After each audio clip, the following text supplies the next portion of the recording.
The 1700s were an age of shifting empires and rising legends, a century where the fate of nations turned not only on gunpowder and gold, but on the minds and courage of few extraordinary warriors. Across distant lands, men of strategy and iron withstood against overwhelming odds, changing history with decisions made in moments of danger. In Japan, the echoes of an older master still whisper across generations. The teachings of Miyamoto Musashi, a swordsman who once faced death with nothing but a wooden blade and unshakable calm. His lessons, mastery of the mind before mastery of the sword, would outlive him, shaping warriors who understood that true strength begins within. Far from those shores, under the blazing sun of southern India, a commander named Hyder Ali prepared weapons the world had never seen. Iron-cased rockets launched from hidden valleys tore through the sky, shocking colonial armies who believed themselves untouchable. In his hands, innovation became a weapon of pride, proof that courage and invention could defy empire. Across the ocean, winter buried an army in ice and despair. At Valley Forge, hunger and hopelessness nearly ended a revolution until a Prussian officer named Baron von Steuben arrived. With discipline and unrelenting training, he transformed chaos into strength, forging soldiers capable of standing against the most powerful empire on earth. And in the rugged frontiers of young America, Daniel Morgan studied the battlefield like a chessboard. At Cowpens, he used cunning over numbers, a feigned retreat that lured the enemy into defeat. For warriors, for battlegrounds, one unbreakable truth: strategy, discipline, and courage can reshape the world. Stay with me. Their stories will show how ordinary men became legends and how their choices still echo across time. He was not the sort of man who sought fame, yet fame found him the most direct way, through steel and silence. Miyamoto Musashi was born around 1584 and spent much of his early life wandering Japan as a masterless samurai, an outsider who measured skill by outcomes and questions by action. By the time he was a legend, he had fought dozens of duels, each sharpening an approach that married technique with startling psychological clarity. In his later years, he would write the Book of Five Rings, a compact manual on strategy and mindset that still resonates beyond swordcraft. The story the world returns to is a single morning on a narrow island called Ganryujima. It was April 13th, 1612, when Musashi faced Sasaki Kojiro, a swordsman famed for his reach and the deadly arc of his nodachi. The accounts we have mixed fact with legend.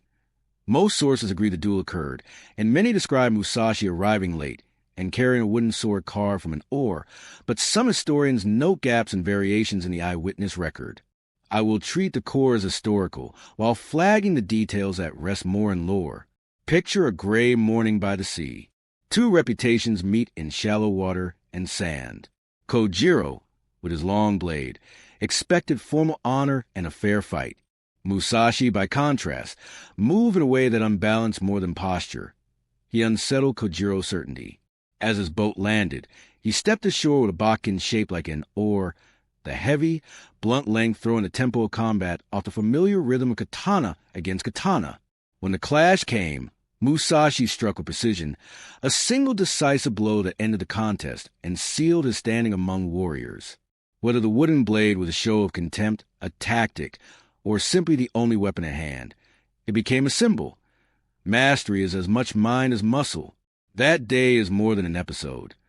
It's a lesson compressed into a moment. Musashi's life after the duel moves from action into reflection. Later years spent teaching, painting, and composing the principles that would survive him.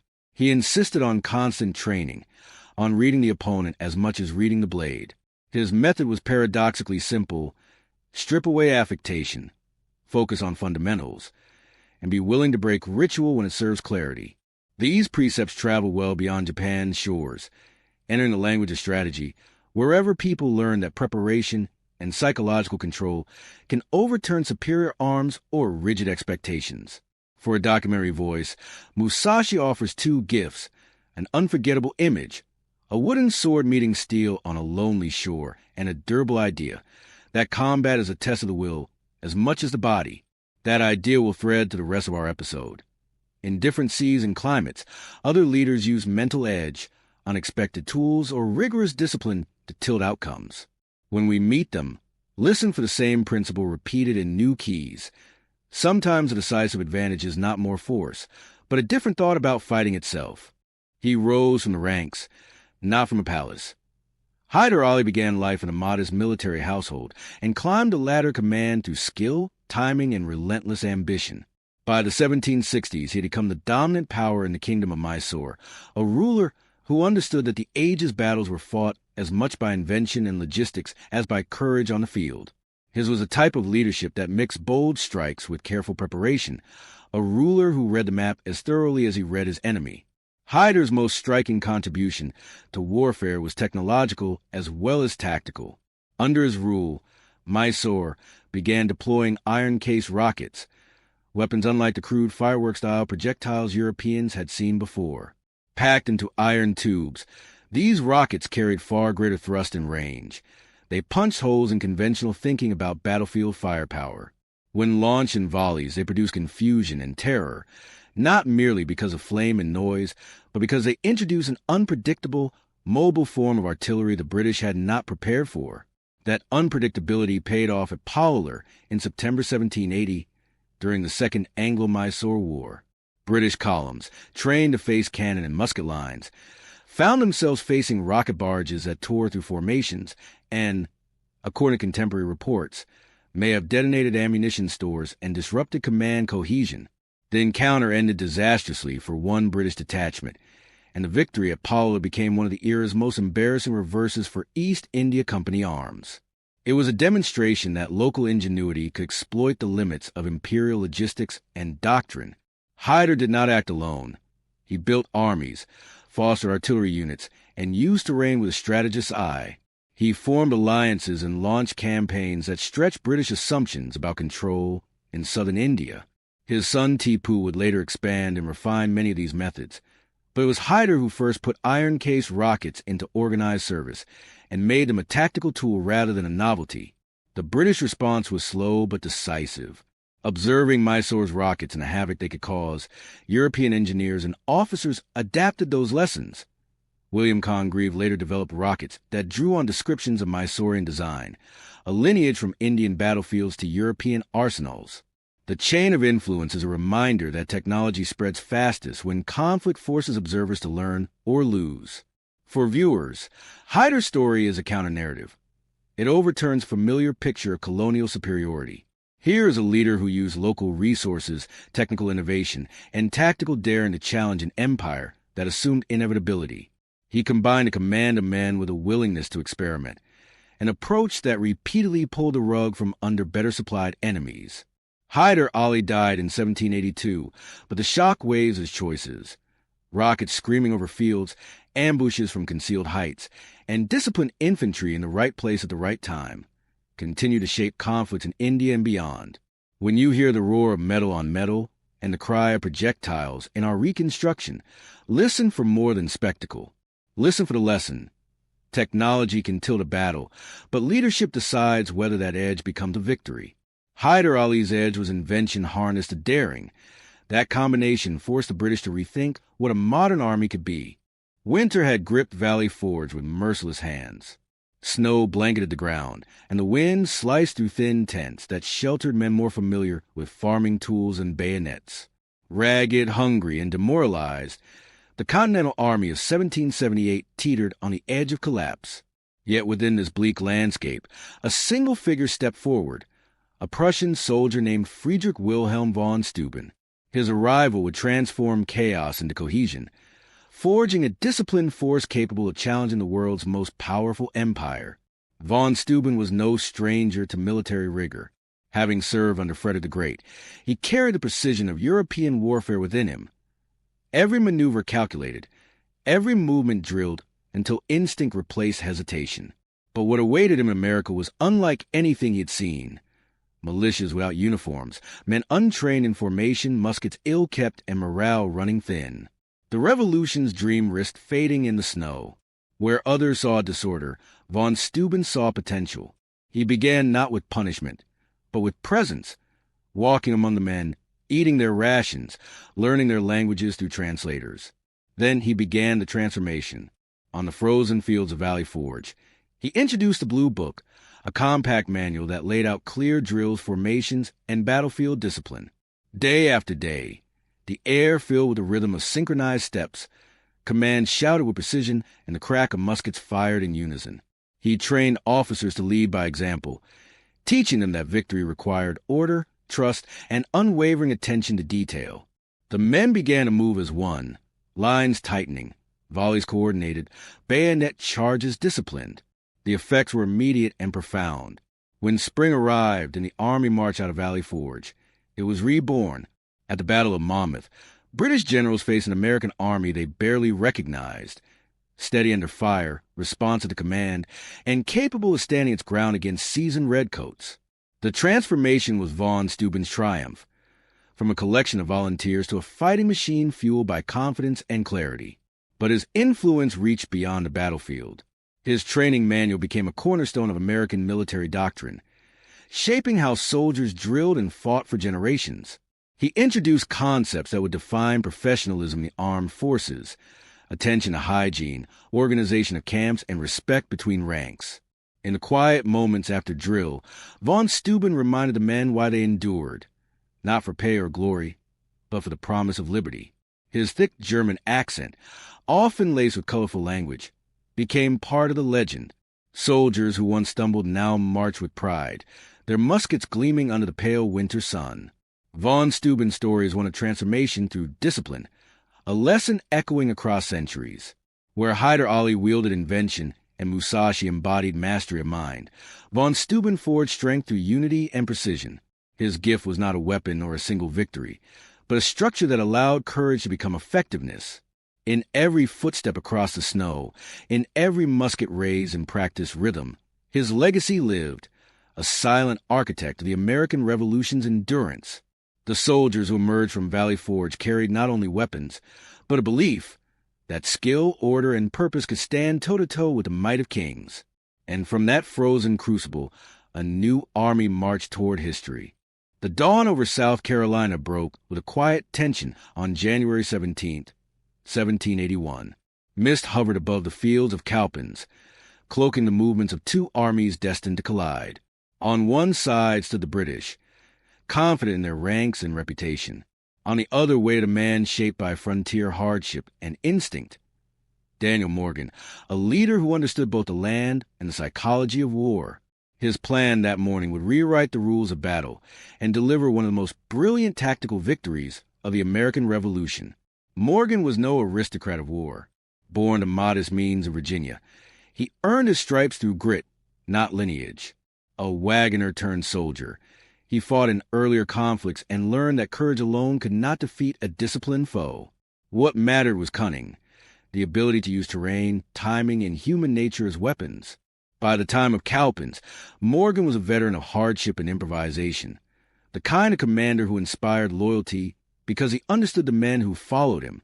The British commander, Banastre Tarleton, believed Morgan's militia would scatter at the first charge. Morgan knew this arrogance was his advantage. He designed a layered defense, an unorthodox arrangement that blended regular troops with frontiersmen and militia. He placed his sharpshooters in front, tasked to fire 2 deliberate volleys before falling back. Behind them stood militia lines ordered to fire and withdraw in stages, luring the British deeper into the trap. At the rear, concealed on a gentle rise, his Continental regulars and cavalry waited for the signal to strike. When the battle began, Tarleton's troops surged forward, confident they faced another disorganized militia. The first American volleys tore through their ranks, and as planned, the front lines fell back, appearing to flee. The British advanced eagerly, unaware they were stepping into a carefully prepared snare.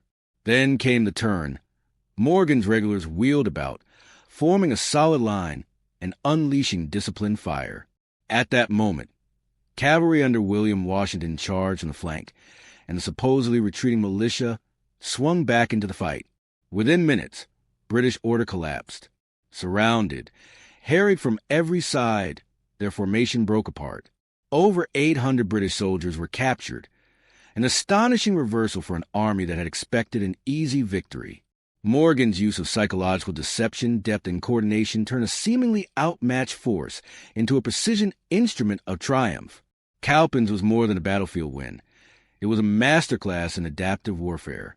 Morgan understood the limitations and strengths of his men and built a plan around reality, not idealism. He proved that strategy could compensate for shortages in manpower and resources, a principle echoed in conflicts across centuries. His victory crippled British momentum in the South and set the stage for Cornwallis's eventual surrender at Yorktown. Beyond tactics, Morgan's leadership embodied resilience. He fought despite chronic pain from past wounds, leading from the front with a calm authority that reassured his troops. To them, he was more than a commander. He was one of their own, a soldier who shared their hardships and spoke their language.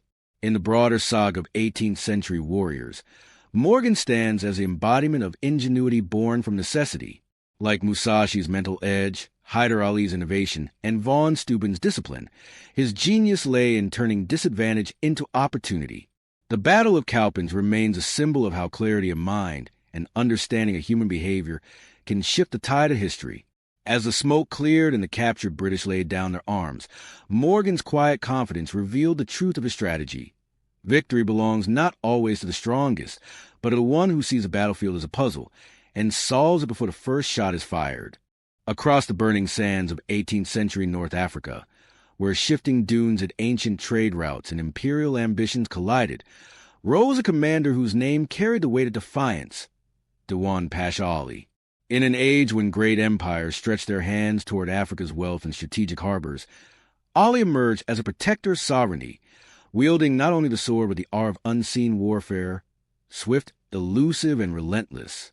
His world was one of constant pressure. The Ottoman Empire sought firmer control over its distant provinces. European powers circled the coast, eager for influence and trade monopolies. Between them, the indigenous tribes and local kingdoms fought to preserve autonomy. Ali rose through the ranks as both diplomat and warrior, his authority grounded in loyalty rather than birthright. His genius lay in uniting fragmented tribes under a single banner, an achievement as vital as any victory in the field. Ali's strength was guerrilla warfare, a style born of necessity. He knew the desert's secrets, how to vanish into dunes by day, strike supply lines by night, and use mirages to mask his movements. His cavalry moved like windstorms, appearing, attacking, and dissolving before the enemy could recover. Columns of invaders, trained for open battle, found themselves exhausted and bewildered, their formations broken by relentless hit-and-run tactics. Through ambushes and surprise assaults, Ali turned the environment into an ally and the enemy's overconfidence into weakness. In one campaign, Ottoman forces advancing to impose new taxes and conscription were met not in open confrontation, but by weeks of silent attrition. Caravans vanished. Wells were seized. Scouts returned with tales of ghostly riders who struck and vanished beyond the horizon. When the decisive battle came, Ali's forces encircled their opponents at dawn, striking from ridges they had mapped for months. By noon, what began as a campaign of domination ended as a retreat under scorching skies. What set Ali apart was not only his mastery of tactics, but his vision of leadership. He understood that morale could outweigh numbers. His men followed him out of devotion, not obligation. He shared their hardships, slept beneath the same stars, and rewarded courage with honor rather than coin. Songs spread to the desert praising the lion who fights beside his pride. To the people, he was not merely a commander. He was a symbol that freedom could endure even when empires pressed from every side. His confrontations with Ottoman governors and encroaching European agents turned him into both warrior and negotiator. When possible, he wielded diplomacy with the same precision as his cavalry, signing truces, trading prisoners, and playing rival powers against one another to preserve autonomy. Yet, whenever treaties were broken or promises twisted into chains, he returned to the saddle, rallying his fighters for another campaign of resistance. Though time has dimmed many details of his life, the legacy of Baron Pasha Ali endures in oral histories and regional chronicles. A commander who proved that courage, unity, and knowledge of the land could repel even the greatest armies. His warfare foreshadowed the strategies of later independence movements, flexible, decentralized, rooted in local terrain and culture. In the grand tapestry of the 1700s, Ali's story stands as a testament to resilience. Where Musashi refined the duel, Hyder Ali forged innovation, von Steuben instilled discipline, and Morgan mastered deception, Dewan Pasha Ali embodied endurance, the will to fight on one's own terms against impossible odds. His battles were not merely for land but for identity, for the right of the people to shape their destiny beneath the burning sun of their homeland. And as empires rose and fell, the desert kept his memory, etched in wind and whisper, as a warrior who turned the silence of the sands into a weapon of victory. Across oceans and deserts, on frozen ground and sun-baked plains, a single idea keeps returning. The size of an army matters less than the fit between leader, method, and moment. Our five figures did not share a language or a theater of war, but they did share a posture toward conflict, a willingness to rethink assumptions and trade certainty for a tailored advantage. Musashi's duel teaches an enduring lesson about psychology. Certainty can be brittle. He stepped outside ritual and used timing and an unlikely tool to crack an opponent's confidence. That same refusal to accept convention appears in Hyder Ali's rockets. Not grandstanding, but a considered adaptation of available materials to solve a tactical problem. Where one used surprise in a personal duel, the other weaponized surprise across a battlefield. Von Steuben shows the opposite side of the coin. When invention is not enough, structure fills the gap. Discipline turned panic into predictability. Predictable actions allow for cooperation under fire. In the frozen discipline of Valley Forge, routine became the scaffold on which courage could stand. Without that scaffold, raw bravery frays. With it, bravery becomes a force multiplier. Daniel Morgan illustrates how empathy with one's own men becomes strategy. He knew what his troops would do in the heat of a fight, and he built a plan that made their instinct an asset rather than a liability. His bait and hold was less trickery and more choreography, each retreat in advance carefully timed, each man's role mapped to his temperament and skill. Dewan Pasha Ali, whether read as a named historical leader from regional memory or as a composite of desert resistance, reinforces how environment shapes method. In hostile terrain, mobility and concealment trump rigid formations. Attrition, knowledge of water and routes, and the ability to vanish and reappear made empires pause and recalibrate. The lesson is consistent. Adapt to the landscape rather than force the landscape to fit your doctrine. Taken together, these stories form a short manual of asymmetric success. First, read the opponent's expectations and disrupt them. Second, convert local strengths, terrain, technology, morale into force multipliers. Third, institutionalize advantages through training and structure so they survive the chaos of battle. Fourth, match tactics of people. Leadership that ignores human character will fail in execution. For a listener, the implications go beyond war. These are leadership lessons about creativity, humility, and calibration. When resources are unequal, the margin for error narrows. Success demands clearer thinking, not more noise. The dramatic moments, the blade striking, the rocket screaming, the practice volley, are the visible results of quieter decisions. A carved or a forged iron tube, a winter of drill. Some names and episodes draw from well-documented archives. Others, especially figures preserved mainly in oral memory or regional chronicles, rest on fragmentary sources and local tradition. Where records are thin, consider the account of reconstruction shaped by patterns we can verify elsewhere, tactics, outcomes, and consequences that repeatedly appear in multiple historical contexts. This episode favors rigorous storytelling over invention, yet also honors the voices that survive outside official ledgers. We close by tracing the aftershocks, how these choices reshape borders, technologies, and military thinking long after the smoke cleared. It ripples. A single decision, to carve a wooden blade, to fire a volley of iron-cased rockets, to spend a winter drilling raw recruits, sends waves that reshape institutions, technology, and belief. Those choices, when repeated or copied, become the engine of larger change. Miyamoto Musashi left a compact legacy, a manual and a mindset. The Book of Five Rings turned a life of duels into a language of strategy that later readers translated into business plans, coaching, and military thinking. His core message, that preparation, psychological awareness, and adaptability matter more than ritual, survived centuries and cross cultures. This is not mere romanticism. The text and its influence remain subjects of study today. Hyder Ali's rockets offer a clearer technological trace. When iron-cased rockets tore through 18th century battlefields, British officers captured, studied, and adapted what they found. Those observations helped spark developments in European rocketry decades later. The lineage from Mysore to Congreve is documented in military and technical histories. Innovation born of local necessity traveled the globe and reappeared in wars that followed. Von Steuben's intervention at Valley Forge shows institutional aftershocks. The drill manual he developed, widely known as the Blue Book, standardized training, camp discipline, and command responsibilities across the Continental Forces. Its routines formed the skeleton of American military professionalism long after the Revolution, proving that discipline can outlast a single campaign and change how a nation organizes force. Daniel Morgan's victory at Cowpens is a tactical aftershock with strategic consequences. Cowpens crippled British momentum in the Southern Theater and helped set the conditions that pushed Cornwallis toward Virginia and, ultimately, Yorktown.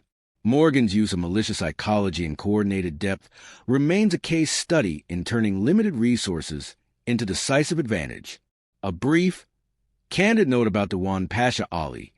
Exhaustive searches of standard archives and major reference collections did not return a clear, verifiable historical figure by that exact name operating in 18th century North Africa. Similar named governors and pashas, Ali Pasha of Yanina, Muhammad Ali Pasha later, early 19th century, and regional leaders such as the Karamanli dynasty in Tripolitania are well attested, but none match the specific composite described earlier. Where local oral histories preserve leaders whose names change in transmission, historians treat those accounts as valuable but often fragmentary. They require careful contextualization rather than simple affirmation. Use that segment as an interpretive reconstruction, unless you can locate primary regional sources that identify him precisely. What ties these stories together is not geography, but method. Leaders who study people and place outcompete those who rely on assumptions. Tech is decisive only when paired with the right doctrine. Discipline is only useful when it amplifies courage. Deception is powerful only when commanders know how their enemies think. Those are timeless management lessons, and the reason military academies still teach these cases. If hidden histories grip you, subscribe now. Which strategy would you try if steel failed you? Comment below. Share this with someone who loves stories where brains beat brawn. Subscribe to follow this series. Comment your favorite warrior, hit subscribe, and tap the playlist to keep watching. In closing, small decisions made by individuals, an improvised wooden sword, an experimental iron tube, a winter of relentless drilling, a planned retreat accumulated into new doctrines, technologies, and defeats that shifted borders and futures. Their echo today is our strategic vocabulary, our military manuals, our respect for asymmetric thinking. History's power lies less in grand inevitabilities than in these fragile, combustible choices.